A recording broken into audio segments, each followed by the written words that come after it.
Hello friends, welcome back to channel माँ पुरुषों की बातें। साथ संगत जी, सबको प्यार भरी राधा स्वामी। आइए सुनते हैं कुछ प्रेरणादायक वचन। ये वचन राधा स्वामी सत्संग व्यास द्वारा प्रकाशित पुस्तक सत्संग संग्रह भाग 1 में से लिए गए हैं।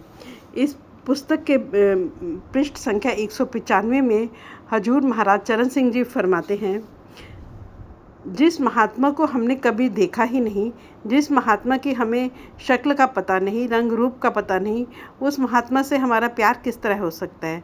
वह महात्मा हमारे लिए उसी तरह है जिस तरह हमारे लिए परमात्मा है। अगर हम पहले हो चुके महात्मा से प्यार करना चाहते हैं, जिनकी हमने कभी शक्ल नहीं देखी, तो हम सीधे परमात्मा से प्यार क्यों नहीं कर लेते। देहधारी महात्मा की संगति करनी पड़ती है, क्योंकि वे हमारे जैसे होते हैं, हमारे स्तर पर होते हैं और परमात्मा के स्तर पर भी होते हैं। आप देखें, इंसान का शिक्षक इंसान ही हो सकता है। या तो हमें गुरुमुखों की ज़रूरत ही नहीं है, यदि है तो वह देहधारी ही हो सकते हैं। जो महात्मा सैकड़ों साल पहले हमें छोड़कर जा चुके हैं, वे हमारा काम नहीं कर सकते। हमें देहधारी महात्मा की देहधारी गुरु की ज़रूरत पड़ती है, ताकि उनके प्रेम प्यार के जरिए हमारा परमात्मा से भी प्रेम प्यार पैदा हो जाए। इसलिए अमरदास जी ने कहा था, भाई, जब भी तुम परमात्मा को पा सकता है, सद्गुरु के जरिए, गुरुमुख के जरिए ही पा सकता है। यह मन बुद्धि काम नहीं देती, अक्ल काम नहीं देती। दुनिया में कोई ऐसी चीज़ नहीं है जो हमें शिक्षक के बगैर आती हो। जब जन्म लेते हैं, पहले हमारी माता हमारी शिक्षक बनती है। वह हमें जन्म ही नहीं देती, हमें लेटना सिखाती है, बैठना सिखाती है, खड़े होना सिखाती है, चलना सिखाती है, बोलना सिखाती है। फिर हमारा पिता शिक्षक बनता है। वह उंगली पकड़कर हमें घर से बाहर ले जाता है, स्कूलों कॉलेजों में दाखिल कराता है, हर तरह की हमारी सहायता और मार्गदर्शन करता है। फिर स्कूलों कॉलेजों में हमें किस किस चोटी के कितने कितने शिक्षक मिलते हैं,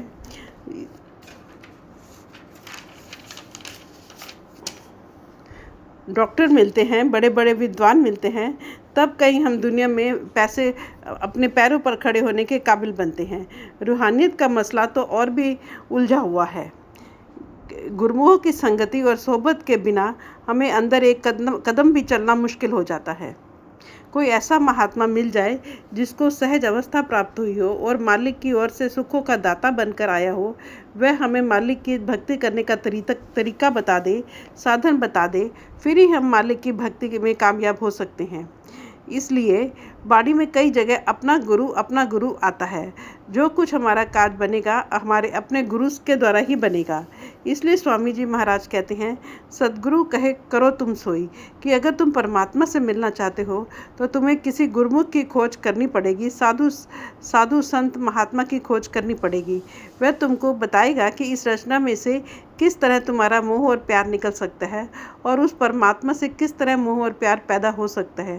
इसलिए गुरु अमरदास जी ने कहा था, भाई, मालिक का कोई भक्त मिल जाए, प्यारा मिल जाए, वह मालिक की भक्ति करने का तरीका और साधन समझा दे, तब तो मालिक की भक्ति कर सकता है, मालिक की पूजा कर सकता है। अपने आप अपनी अक्ल से ग्रंथ पोथियाँ पढ़कर तो कभी भी मालिक की भक्ति में कामयाब नहीं हो सकता। गुरुमुख क्या समझाते हैं?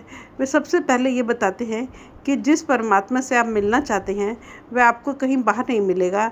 वह आपको आपके शरीर के अंदर बैठा हुआ है और आपके देह और वजूद के अंदर बैठा हुआ है। जिसको मिला है अपने अंदर मिला है, जिसको भी मिलेगा अपने अंदर मिलेगा। जो मालिक के आशिक हैं, भगत हैं, प्यारे हैं, वे हमेशा देह और शरीर के अंदर जाकर ही मालिक की पूजा करते हैं, मालिक की भक्ति करते हैं, खोज करते हैं। बाकी सब दुनिया के जीव वहमों भ्रमों में फंसकर यही दिन रात भटकते फिरते हैं। किसी महात्मा की वाणी पढ़कर देख ले। हर एक महात्मा यही उपदेश देता है कि परमात्मा आपको ईंटों पत्थरों में नहीं मिलेगा, पानी में नहीं मिलेगा, सरोवरों में नहीं मिलेगा। वह हिमालय के पीछे नहीं छिपा हुआ है, वह आसमान के पीछे नहीं सोया हुआ है, वह हमारे शरीर के अंदर बैठा हुआ है। गुरु साहब कहते हैं, वह परमात्मा हमारे शरीर के अंदर बैठा हुआ है। हम दुनिया के जीव इतने मनमुख हैं, मूर्ख हैं, गवार हैं कि उस परमात्मा को दिन रात बाहर ढूंढने में लगे हुए हैं। हजरत ईसा ने कहा था, जो कुछ पिछले जन्मों में कर्म इकट्ठे कर बैठे हो, उनका पश्चाताप करो, उनका हिसाब किताब खत्म करो। परमात्मा कहीं बाहर नहीं है, वह तुम्हारे शरीर के अंदर बैठा हुआ है। महात्मा समझाते हैं कि हमारा रूहानी सफ़र पैरों के तलवों से लेकर सिर की चोटी तक है। इस सफ़र की 2 मंजिलें हैं, एक आँखों तक है, दूसरी आँखों से ऊपर है। शरीर के अंदर जो रूह और मन की जगह है वह हर एक के आँखों के पीछे है। कोई इसको शिव नेत्र कहता है, कोई दिव्य चक्षु कहता है, कोई घर द्वार कहता है, कोई मुक्ति का दरवाज़ा कहता है, कोई नुक्ताए संवेदा कहता है, कोई एक आँख या तीसरी आँख कहता है। हमारा ख्याल आँखों के पीछे इस नुक्ते या बिंदु से उतरकर इन 9 द्वारों के जरिए सारी दुनिया में फैल जाता है। यहाँ बैठे हम कभी बाल बच्चों के बारे में सोचते हैं, कभी बाल बच्चों का ख्याल आता है, कभी घर के कारोबार का ख्याल आता है, कभी दुकान के ग्राहकों का। मन कभी किसी का निश्चल नहीं बैठता, किसी न किसी चीज़ के सोच और विचार में ही सारा दिन लगे रहते हैं। जो हमारे मन को सारा दिन सोच और विचार करने की आदत पैदा हो चुकी है, उसको महात्मा सुमिरन करना कहते हैं। सुमिरन करने की सबको कुदरती आदत पैदा हो चुकी है।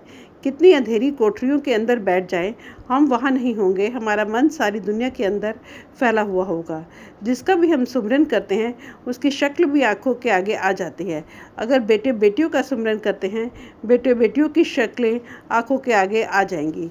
घर के कारोबार का सुमिरन करते हैं, घर के कारोबार आँखों के सामने फिरने शुरू हो जाएंगे। इसको महात्मा ध्यान करना कहते हैं। जिसका भी हम सुमिरन करते हैं, उसी का हम कुदरती तौर से ध्यान करना शुरू कर देते हैं। जिनका सुमिरन करते हैं, ध्यान करते हैं, उनके साथ हमारा मोह पैदा हो जाता है, प्यार पैदा हो जाता है। इतना उन शक्लों और पदार्थों से अपना मोह और प्यार पैदा हो जाता है कि सपने भी हम उनके ही आते हैं। उनकी ही शक्लें सिनेमा के पर्दे की तरह आँखों के आगे आ जाती हैं। जहाँ आशा वहाँ तहाँ बासा। जिस ओर हमारा आखिरी वक्त ख्याल होता है, हम दुनिया के जीव उसी धारा में बहना शुरू कर देते हैं। वह कौन सी चीज़ हमें बार बार देह के बंधनों में लाई, दुनिया का मोह और प्यार लाया। किसने पैदा किया? सुमिरन और ध्यान ने पैदा किया। किन चीज़ों के सुमिरन और ध्यान ने? इस रचना की शक्लों और पदार्थों के सुमिरन और ध्यान ने, जिन्हें नष्ट हो जाना है, फना हो जाना है। महात्मा कहते हैं कि सुमिरन और ध्यान की तो तुम कुदरती आदत डाले हुए हो। मन की इस आदत से फ़ायदा उठाओ। सुमिरन को सुमिरन काटेगा, ध्यान को ध्यान काटेगा, लेकिन तुम इस चीज़ का सुमिरन करो, उस चीज़ का ध्यान करो जिसे कभी नष्ट नहीं होना है, जिसे कभी फना नहीं होना है। वह कौन है? वह केवल एक परमात्मा है, परमेश्वर है। सो मालिक के भक्त और प्यारे हमें उस मालिक के नाम का सुमिरन करने का तरीका बताते हैं। हमें सुमिरन के जरिए ख्याल को फिर से 9 द्वारों में से समेट कर आँखों के पीछे इकट्ठा करना है। गुरुमुखों के स्वरूप का ध्यान धर कर ख्याल को आँखों के पीछे ठहराना है। गुरुमुखों के स्वरूप का क्यों ध्यान करना है? क्योंकि उनका असली स्वरूप शब्द होता है, उनका असली स्वरूप नाम होता है, और हम उस शब्द में जाकर समाना चाहते हैं। अगर और किसी का ध्यान करेंगे तो उसके साथ प्यार पैदा हो जाएगा। उसका प्यार हमें देह के बंधनों की ओर खींच ले आएगा।